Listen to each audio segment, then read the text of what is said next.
السلام عليكم ورحمة الله. ازيكم عاملين ايه؟ اتمنى يا رب تكونوا بخير. فيديو النهاردة هيكون جاتوه الشوكولاتة بالسبونش البيتي بطريقة سهلة جدا وبسيطة. هنعمل السبونش البيتي، عملت معاكم قبل كده جاتوه الفانيليا بنفس السبونش، وطبعا طريقته ناجحة جدا. بنستخدم فيه الدقيق العادي، معايا كوبايتين من الدقيق العادي، نص كوباية من النشا، واهم حاجة تكون الكوباية بتاعتك هي نفس المقدار، كوباية الا ربع من السكر. وعندي 5 بيضات خارجين من التلاجة او بحرارة المطبخ، مش هنختلف لان الاسبونج بتاعنا بمية ساقعة متلجة. كمان عندي فانيليا ومعلقة من الخل، معلقة من المحسن الجل كبيرة هرمية، وكمان عندي نص كوباية من المية الساقعة المتلجة، ويا حبذا لو فيها قطع تلج، هتكون معانا اسبونج ناجح جدا. اول حاجة هبتدي انزل بالبيض بتاعي بالشكل ده. في اليوم ده كنت عاملة مقدارين من الدقيق، نفس المقادير دي، جاتوه فانيليا وجاتوه شوكولاتة. اول نوع ده كان جاتوه الفانيليا، تمام كده. بعد كده زي ما قلنا اتفقنا ان المكونات بتاعتنا مش هتفرق سواء ان كانت خارجة من التلاجة او بحرارة المطبخ، بس المية بأكد عليكي تكون ساقعة متلجة.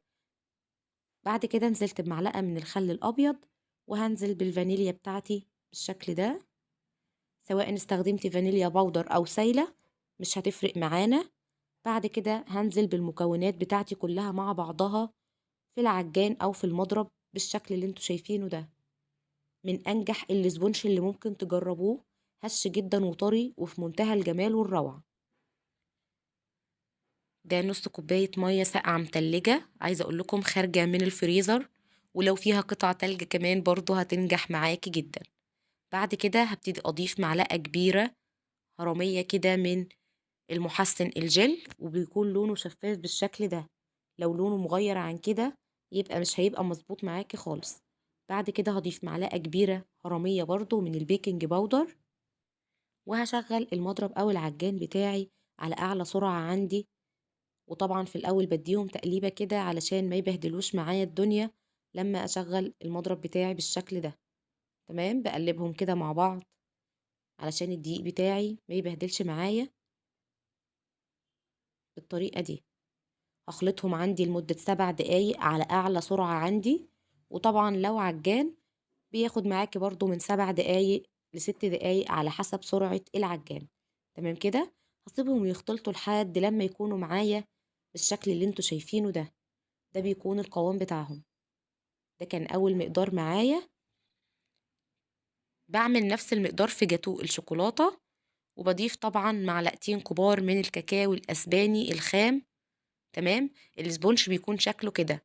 بستنى لحد السبونج بتاعي ما يوصل للمرحلة دي، بضيف عليه معلقتين من الكاكاو الأسباني الخام. لو قلبنا البولكة ما بيقعش، ده دليل على نجاح السبونج بتاعي. ده المقدار السبونج الشوكولاتة زي ما قلت لكم. هنا بقى هحضر الكريمة بتاعتي. بضيف عندي كوبايتين من المية الساقعة، وكوباية إلا ربع من السكر، وهخلطهم حوالي 50% لحد السكر بتاعي ما يدوب معايا بالشكل ده. في المرحلة دي ضفت كوبايتين من الكريمة ومعلقتين من الباستري كريم. والكريم شانتيه اللي أنا بستخدمه كريم هايبر المتحدة، هايبر توب المتحدة، على فكرة حلوة جدا. برضو بقلبهم كده مع بعض بالشكل ده. كمان ممكن تستخدمي ريتشي المتحدة، بس بصراحة سعرها بقى اوفر قوي. بخلطهم كده مع بعض لحد القوام بتاعهم ما يكون معايا بالشكل اللي انتوا شايفينه على جنب ده. ده شكل الاسبونج بتاعي. بحطه في صاج 30 في 40، وبدخله على درجة حرارة 180 او 200 على حسب حرارة فرنك. اللهم بارك، الاسبونج هش جدا وطري، وبجد في منتهى الجمال والروعة. طبعا بجيب المسطرة بتاعتي وبقيس، وببتدي اخد المقاس بتاعي بالشكل ده. دي مسطرة خاصة بالحلويات. تمام، ببتدي اقيس كده وبقسم الاسبونج بتاعي من النص بالشكل ده بالترانش بنفس الطريقة. القوام بتاع الاسبونج هش جدا وطري. ده شكل الكريمة بتاعتي. ضفت عليها معلقتين كبار من الكاكاو الأسباني الخام، وابتديت أخلطهم كده. وكمان بحب أضيف معلقتين من جناش الشوكولاتة للكريمة بتاعتي، بتزود الغناوة بتاعة الكريمة وبتديني طعم حلو قوي للكريمة بتاعتي، وبتكون طعمها في منتهى الروعة. بعد كده حطيت الكريمة بتاعتي في كيس حلواني، وابتديت أوزعها على الاسبونج بتاعي بالشكل ده. عايزة اقول لكم انا ما بسقيش الجاتوه بتاعي، لان الجاتوه بيكون هش جدا وطري، مش محتاج ان احنا نسقيه. كمان طبقة الكريمة بتطري الاسبونج جدا، فما بنسقهوش زي التورت. تمام كده. وزعت اول طبقة من الكريمة بالشكل ده، وهضيف بقى الطبقة التانية بتاعة الاسبونج بالطريقة دي. اللهم بارك، الاسبونج هش جدا ومش مستحمل، يعني عايزة اقول لكم طري طراوة غير طبيعية. بعد كده ضفت طبقة تانية برضو من الكريمة، وابتديت اوزعها كده بالسباتولا بتاعتي بنفس الشكل. مفيش اسهل ولا ابسط من كده. عملنا اسبونج بيتي سهل بسيط، سهل جدا على اي ست بيت ان هي تنفذه. وزعته كده بنفس الشكل. زي ما قلت لكم انواع الكريمات كتير جدا في السوق، تاخدي بالك لان في انواع بتسيح معاكي وما بترميش معاكي كمية من الكريمة، وبيكون طعمها مش حلو خالص. بعد كده هدخل الجاتوه بتاعي الفريزر ساعتين لحد لما يتماسك معايا. وابتديت ان انا اقطعه، بس بعتذر الكاميرا كانت فاصلة مني وما خدتش بالي من المقطع ده انه مش متصور. طبعا حطيت هنا جناش شوكولاتة في الأول، ووزعته على شكل الجاتوه بالشكل ده، وقطعت الجاتوه بتاعي بنفس الطريقة. وتاخدي بالك وانتي بتقطعي يكون جنبك مية سخنة مغلية تنزلي فيها الترانش وتبدأي تقطعي. تمام كده، علشان ما تبهدليش شكل القطع وانتي بتقطعيها. بعد كده حطيت عندي روزتات من الكريمة، عملت بيها روزتات كده على وش الجاتوه بالشكل ده. وحطيت عندي مربى حليب، عملت بيها خطوط عشوائية كده.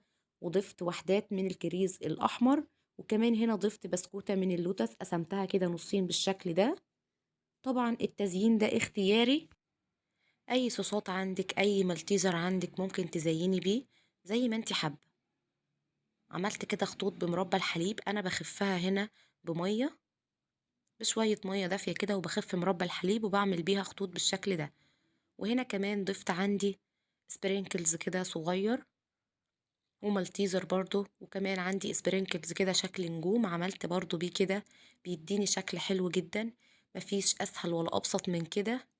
وعايزه اقول لكم طعمه في منتهى الجمال. كمان ضفت وحدات برضو من الكريز الاحمر لانه بيليق جدا مع الشوكولاته. وجناش الشوكولاته عملته معاكم قبل كده. وده شكل الجاتو الفانيليا اللي كنت عاملاه برضو. ببتدي ارصه كده بالشكل ده. طبعا القطعه اللهم بارك حلوه جدا، وحجمها ما شاء الله اللهم بارك. باحطها كده على ورق كب كيك وبرصها وبخرجها، بتكون معايا بالشكل ده. طبعا احلى وانضف بكتير من جاتو المحلات. يكفي طبعا النظافة يا جماعة، الحاجة البيتي بتكون حلوة جدا ومضمونة 100% في منتهى الجمال. لو حابة تبدأي مشروعك اديتك افكار سهلة وبسيطة، ويا رب يكون الفيديو عجبكم. واذا عجبكم الفيديو ما تنسوش تعملوا لايك وشير واشتراك في القناة. اشوفكم في فيديو